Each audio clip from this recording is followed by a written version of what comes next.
రోజు కొడతాం తిడతాం అంటే ఎవరు ఊరుకుంటారు? రెబలిజం వస్తుంది.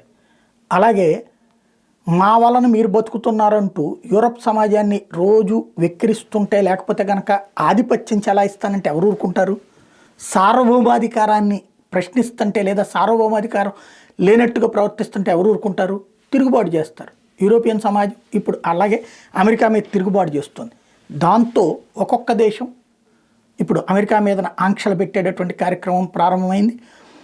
పోర్చుగల్ అయితే ఏకంగా వాళ్ళతో కుదుర్చుకున్నట్టు F-35 విమానాల కొనుగోలు ఒప్పందాన్ని రద్దు చేసేసుకుంది. అట్లాగే అమెరికా నుంచి గతంలో కొన్న F-16s వండుతున్నారు.